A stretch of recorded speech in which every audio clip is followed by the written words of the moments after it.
नमस्कार दोस्तों, कैसे हैं आप। आज आपके लिए एक बहुत अच्छी वीडियो लेके आया हूं और सबसे पहले आपको हार्दिक शुभकामनाएं कि आपने अपने चैनल के या आपने की पेनवी हेल्थ केयर के अपने 1000 सब्सक्राइब 1K कंप्लीट किए। इसके साथ साथ आगे की जानकारी मैं आपको देता रहूँगा और ऐसी ही वीडियो मैं आपके लिए बनाता रहूँगा। और आप टाइम टू टाइम इस चैनल पर देखते रहें। जो भी वीडियो मैं अपलोड करता हूँ, जिस भी विषय के बारे में मैं आपको बताता हूँ, उस विषय के बारे में आप उस वीडियो को, उस प्रोडक्ट नॉलेज को या फिर किसी भी आपके बॉडी के पार्ट के किसी भी ऑर्गन को अगर उसकी मैं बचाव के या फिर उसको अच्छे से आप कैसे रख सकते हैं, उसके जितने भी मैं आपको तरीके बताता हूँ, उसके ट्रीटमेंट बताता हूँ, उसको आप टाइम टू टाइम सुनते रहें, जिससे आपके नॉलेज में बहुत ज़्यादा ग्रोथ होगी और आपको कहीं ना कहीं ये काम आएगा। दोस्तों, जिस भी विषय को आप सीखना चाहते हैं उसी विषय को सबसे पहले किसी भी कोई भी कामयाब इंसान होता है, उसके कुछ 4 पॉइंट होते हैं। सबसे पहले सीखो। जब भी आपको मौका मिले आप सीखें किसी भी चीज़ को, चाहे वो आप यूट्यूब से सीखें, फेसबुक से सीखें, व्हाट्सएप से सीखें या किसी भी बुक से सीखें, पढ़कर सीखें। किसी भी चीज़ को सीखने के लिए इन माध्यमों का आपको सहारा लेना पड़ेगा या आप अपने गुरु से भी सीख सकते हैं। ये सीखने के कुछ अपने उद्देश्य होते हैं। किसी भी चीज़ को सीखने के लिए अपने पास भगवान ने अपने कुछ चीज़ें देके भेजी हैं, चाहे वो आप डिजिटल मार्केटिंग के थ्रू समझें या डिजिटल नेटवर्क के थ्रू सीखें या फिर आप वो ऑफलाइन तरीके से सीखें या आप बुकों को पढ़कर सीखें। ये चीज़ें आपको सीखनी पड़ेंगी। तो सबसे पहला मेन जो आपका मोटिव होना है वो सीखना है। जब भी आपको लाइफ में मौका मिले या दिन में आपको टाइम मिले या जब भी आपकी इच्छा हो, आप सबसे ज़्यादा सीखें। जब आप उस चीज़ को सीख चुके होते हैं तो फिर आपको सिखाना है।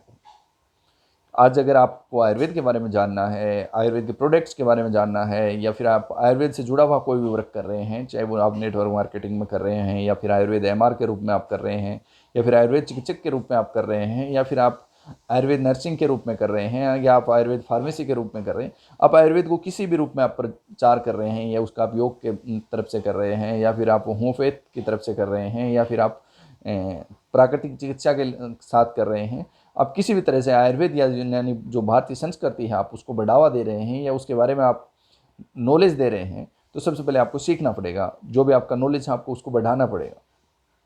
तो दोस्तों, हमारे चैनल का या जो पेनवी हेल्थ केयर का मेन उद्देश्य है आपको सिखाने का। हम आपको टाइम टू टाइम पे सिखाते रहेंगे। तो ऐसे ही कुछ टॉपिक मैं आपके लिए लेकर आता रहता हूँ और ऐसे ही टॉपिक मैं आपके लिए आगे लेकर आता रहूँगा। तो दोस्तों, सबसे पहले आपको सीखना पड़ेगा। जब आप अच्छे रूप से सीख जाएंगे, आप एकदम आपको नॉलेज आ जाएगा, तो उसके बाद आपको सिखाना होगा। दोस्तों, सीखो सिखाओ, फिर आपको जीतना होगा और जिताना होगा लोगों को। सबसे पहले आप खुद जीतेंगे, फिर आपके जो टीम्स मेंबर हैं या फिर आपको जो आपके साथ जुड़े हुए लोग हैं वो उस चीज़ को सीखेंगे, फिर वो भी जीतेंगे।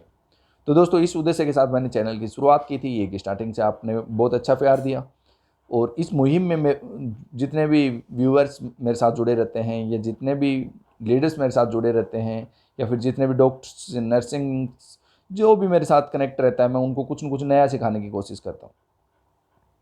दोस्तों, पिछले वीडियो में मैंने बात की थी पॉजिटिविटी की, क्योंकि पॉजिटिव थिंक की। दोस्तों, आज जो वायरस चल रहा है, यानी जो कोरोना का जो टाइम पीरियड चल रहा है, उसमें आपको बचाव करना पड़ेगा। तो उसके लिए आप क्या क्या थोड़ी सावधानियां बरत सकते हैं, तो आज की वीडियो में मैं आपको साथ के साथ उनके बारे में थोड़ा जानकारी दे देता हूं, जिससे आपके लाइफ में काम आएगी। दोस्तों, सबसे पहले आप थिंक है वो पॉजिटिव रखें। जो लास्ट वीडियो बनाई थी वो भी है, उसका आज एक रिजल्ट और देखने को मिला है। तो दोस्तों, पॉजिटिव थिंक का बहुत अच्छा रोल रहता है आपके लाइफ में। अगर पिछले वीडियो में भी आपने देखा था पॉजिटिव थिंकिंग के बारे में, कैसे एक लेडीज़ ने अपने लंग्स को 95% जो उनके ख़राब हो चुके थे उनको अगर ख़राब नहीं मानकर उन्होंने ये माना कि मेरे लंग्स ओनली 5% ख़राब हुए हैं, और उसके लिए उन्होंने कैसा ट्रीटमेंट किया, अपने बॉडी को कैसे वापस किया और कैसे नया जीवन दान उन्होंने लिया। ऐसे आज एक सेकेंड रिपोर्ट आई है, सेकेंड न्यूज़पेपर की कटिंग है, इन्होंने भी कैसे अपने आप को पॉजिटिव थिंकिंग मान के कैसे इन्होंने अपना इलाज किया आयुर्वेद की सहायता से, योग की सहायता से। क्योंकि दोस्तों, कहीं ना कहीं आयुर्वेद के बारे में जो विषय के बारे में जो बताया गया है वो आयुर्वेद में बहुत पहले से बताया गया है, बहुत पुराने युग में बताया गया। जब भी आयुर्वेद का ब्रह्मा जी ने जब ज्ञान दिया होगा, ब्रह्मा जी ने ये संहिताएं लिखी होंगी, अपने शिष्यों को ये चीज़ें बताई होगी, तो उस टाइम पे उन्होंने किसी रिसर्च के साथ बताई होंगी या अपने जो दूरगामी सोच है उसके अनुसार बताई होंगी। क्योंकि जो चीज़ें संहिताओं में लिखी गई हैं उनका अभी जो भी मॉडर्न जो भी है वो उन पर सिर्फ रिसर्च कर रहा है, उनमें जो लिखा गया है उसके ऊपर रिसर्च कर रहा है। तो सोचो अभी पिछले 60-70 साल से उस चीज़ पर रिसर्च चल रही है, तो क्या लिखा होगा उन संहिताओं में, क्या ऐसा चीज़ें लिखी गई हैं जिनके कारण जो डेली लाइफ में आपको रूटीन में अपनानी चाहिए, क्योंकि जो उनमें लिखा है वो कहीं ना कहीं कुछ अंतर्यामी जिसको ज्ञान बोलते हैं आप, उसके साथ लिखा गया है।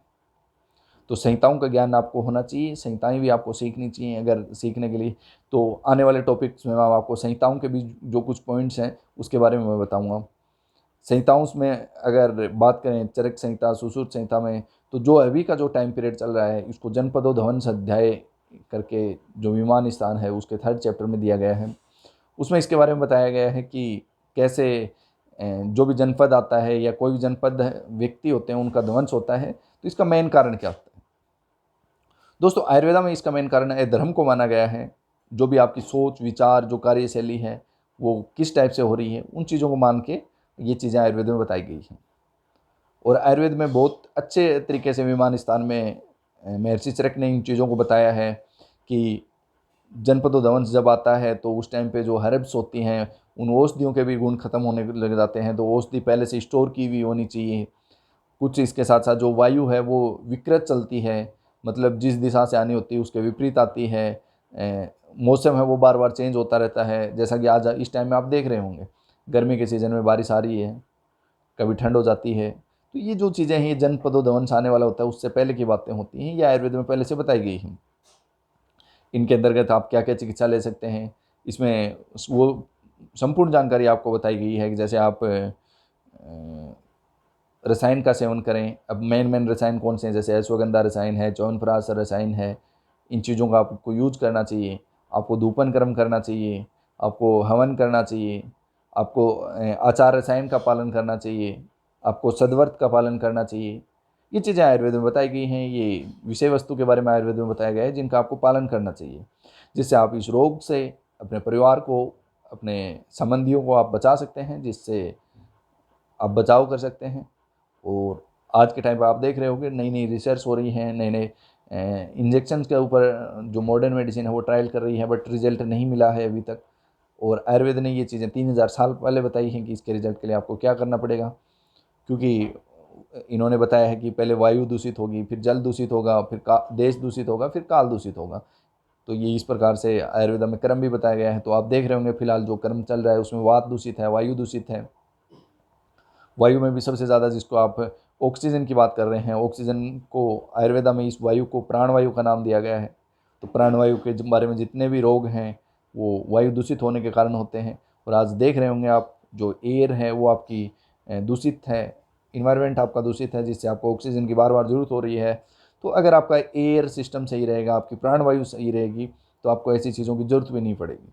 तो दोस्तों सबसे पहले आप अपने लाइफ में पेड़ ज़रूर लगाएं, जिससे क्या है आपको अच्छा जीवन मिले, आपको ऑक्सीजन की कमी कभी भी न हो। तो कुछ चीज़ें हैं ये जो संहिताओं में आज से 3000 वर्ष पहले ये चीज़ें लिख के बताई गई हैं, ये विषय वस्तु के बारे में पहले बताया गया है। तो आपको इनका पालन करना है, सद्वर्त का पालन करना है, आचार रसायन का पालन करना है। तो ये चीज़ें हैं ये आयुर्वेद में बताई गई हैं और आपको इन सब का पालन करना है, जिससे आप निरोगी रह सकें, वायरस भी आपका कुछ नहीं बिगाड़ पाए। ऐसे ही अगर बात करें सुश्रुत संहिता की, तो सुश्रुत संहिता में जो सूत्र स्थान है उसके 3rd अध्याय में आचार्य सुश्रुत जी ने धूपन कर्म का निर्देश दिया गया है। धूपन कर्म में आचार्य सुश्रुत जी ने ये बताया है कि धूपन कर्म करने से जितने भी दर से और अदर से दिखने वाले और नहीं दिखने वाले जितने भी बैक्टीरिया हैं उनका विनाश हो जाता है। तो आपको धूपन कर्म करना चाहिए।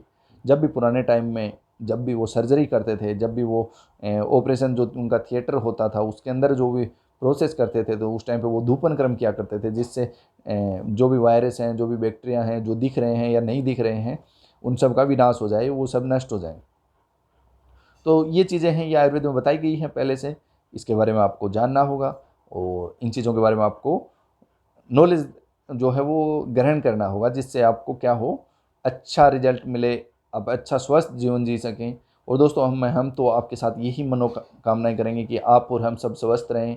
जो भी कोरोना का जो टाइम पीरियड चल रहा है ये जल्दी से जल्दी ख़त्म हो, वही मंदिर में लोग जाने लगें, मूवीज़ में जाने लगें, रोड पे भीड़ लगे, मास्क से छुटकारा मिले, ये सारी चीज़ें हैं। ये जो पहले की अपनी लाइफ थी, पिछले आप 1 साल का अपना जो जीवन काल देख रहे होंगे, ये बहुत आपको मतलब झंझोरने वाला सा माहौल हो रखा है। बाहर निकलने के लिए भी अपने को सोचना पड़ता है, जाएं या नहीं जाएं, बार बार हाथों को भी सैनिटाइजर करना पड़ता है। ये बहुत सी चीज़ें हैं। तो दोस्तों, अगर अपना वातावरण शुद्ध हो जाएगा तो ये वायरस का से अगर आपको छुटकारा मिल सकता है, तो ऐसी चीज़ें हैं जो आपको आयुर्वेद में बताई गई हैं, तो आप उनका पालन करें। क्योंकि ये चीज़ें आयुर्वेद में बताई गई हैं पहले से कि जो इंसान है उसको दूरी बना के रखें, ये वायरस से या जो आगंतुक जो इतने भी विकार हैं या जनपदो ध्वंस भी इनको बोल सकते हैं, तो ये तमाम कारण क्या है आयुर्वेद में कुछ न कुछ मोटो बताए गए हैं, कुछ न कुछ उद्देश्य बताए गए हैं, आपको उनकी पालना करनी चाहिए। तो जितने भी मेरे व्यूअर्स ये वीडियो देख रहे हैं, मैं आज उनको इतना ही कहना चाहूँगा, जो भी बातें मैं बता रहा हूँ आपको या जो भी बातें मैंने बताई हैं, ये आपको सबके साथ शेयर करनी है और इन चीज़ों को आपको दैनिक जीवन में पालन जरूर करना है। दोस्तों, ये वीडियो सिर्फ और सिर्फ आपको एक नॉलेज देने के लिए बनाई गई है कि इसमें आप ये चीज़ें कर सकते हैं, ऐसी चीज़ें सीख सकते हैं आयुर्वेद के बारे में। इन चीज़ों को आप सर्च करें, यूट्यूब पे सर्च करें, इनके बारे में और वीडियो देखें, जनपदो ध्वंस के बारे में आप देखें। अगर आप आयुर्वेद से जुड़े हैं तो आप, अगर आपके पास विमान स्थान है चरक का, तो आप विमान स्थान के 6ठे अध्याय के जितने भी श्लोक हैं आप उनको पढ़ें जनपदो ध्वंस के। अगर आपके पास सुश्रुत संहिता है तो सुश्रुत संहिता का आप सूत्र स्थान खोलें और उसमें जो 3rd चैप्टर है उसके बारे में पढ़ें आप, जिससे आपको ये चीज़ों की नॉलेज आएगी। क्योंकि दोस्तों, आज एक आयुर्वेद ही ऐसा विज्ञान है या आयुर्वेद ही ऐसा वेद है जो आपको इस वायरस से बचाएगा। और मैं पिछले 1 साल से आपको कहता आ रहा हूँ कि आपको इम्यूनिटी बनानी है, रसायन का सेवन करना है, तो ये जो आयुर्वेद में वर्णित जो चीज़ें हैं आपको इनका यूज करना पड़ेगा, आपको इनके बारे में पढ़ना पड़ेगा, इनके बारे में जानना पड़ेगा। तो जितने भी मेरे चिकित्सक साथी हैं, जितने मेरे डॉक्टर साथी हैं, वो ये चीज़ें अपने हॉस्पिटल में भी करें और जितने भी लोग आपसे जुड़े हुए हैं आप उनसे भी ये करवाएं, दोपन प्रोसेस आप उनसे करवाएं ताकि उनको अच्छा रिजल्ट मिले। और जितने भी पेशेंट्स ये बात सुन रहे हैं वो भी इस चीज़ को ज़रूर अपनाएं, जितने भी लीडर्स बात सुन रहे हैं वो भी इस चीज़ को अपनाएं, जिससे क्या है कि आपको बहुत अच्छा रिजल्ट मिले और आप बहुत स्वस्थ जीवन जी सकें। और जो भी अपने वायु का जो अभी प्रकोप चल रहा है, वायु जो दूषित हो रही है, आप उसका भी बचाव कर सकते हैं, आप उसको भी सही कर सकते हैं धूपन क्रम करके, हवन करके, यज्ञ करके। ये जितने भी प्रोसेस हैं आपको जो भी हो वो आप कर सकते हैं। हो सकता है आपको पूरा हवन करने की आपको विधि नहीं पता हो, तो आप नॉर्मल जो चिकित्सा धूपन क्रम की जो चिकित्सा है आप उसका सहयोग ले सकते हैं। आपके पास अगर कुछ अच्छी अच्छी हर्ब्स हैं लाइक नीम, सलाई, ये जितने भी जो भी धूपन के प्रोसेस में जो भी बताए हैं, हरड़, बेड़ा, ये जो चीज़ें धूपन में बताई गई हैं, गाय का देसी घी, आप इनके साथ धूपन क्रम भी कर सकते हैं, जिससे आप और आपका परिवार स्वस्थ रहे। दोस्तों, जनपदो ध्वंस के बारे में जब भी आया है, चाहे वो प्लेग में आया हो, चाहे वो स्वाइन फ्लू में आया हो, चाहे वो सार्स में आया हो, मतलब हर 100 साल में एक बार जनपदो ध्वंस जरूर होता है, ऐसा बताया गया है। 2020 में भी हुआ था, 1920 में भी हुआ था, 1820 में भी हुआ था, 1720 में भी हुआ था। ऐसे करके हर 100 साल बाद में जनपदो ध्वंस होता है। बट आप उसमें क्या क्या रिलीफ करते हैं, क्या क्या आप उसमें सद्व्रत का पालन करते हैं, क्या क्या आपका आहार और व्यवहार रहता है, ये तमाम चीज़ें उस चीज़ के ऊपर डिपेंड होती हैं। तो आप अपने आहार विहार का, अपने सोच का, इन चीज़ों का आपको ध्यान रखना है। और इन चीज़ों को अगर आपका यूज कर रहे हैं, आप इन चीज़ों का उपयोग कर रहे हैं, तो बाकायदा आप स्वस्थ रहेंगे और आप स्वस्थ जीवन जी सकेंगे। दोस्तों, मुझे 100% यकीन है आयुर्वेद में कि आप आयुर्वेद से ही स्वस्थ होंगे। क्योंकि अब जो ब्रह्मा जी ने अगर आपको बना के भेजा है या आपको अवतार दे के भेजा है, तो उसमें ये चीज़ें आपको बता के हैं, उसमें लिखी हुई हैं कि आपको हर चीज़ से बचाव कैसे किया जा सकता है। तो इस चीज़ का भी आपको वहाँ बचाव लिखा गया है, ये बचाव आपको यूज करना है। और इस बचाव को अगर आप यूज करेंगे, अगर आप अच्छी लाइफ जिएंगे, अगर थोड़ा आहार विहार में चेंज करेंगे, तो आप स्वस्थ रह सकते हैं। तो इन्हीं सभी शुभकामनाओं के साथ दोस्तों मैं आज्ञा लेना चाहूँगा। नेक्स्ट वीडियो बहुत जल्दी आपके साथ अपलोड की जाएगी। तब तक के लिए आपको नमस्कार, जय हिंद, जय भारत, जय आयुर्वेदा। तो आयुर्वेद से जुड़े सभी चिकित्सक, सभी साथी, सभी लीडर्स, सभी इस वीडियो को शेयर करें और अपनी फैमिली को ज़रूर बताएं। जो भी मैंने इस वीडियो में आपको बताया है, ये चीज़ें आपको ज़रूर शेयर करें। थैंक यू, नमस्कार।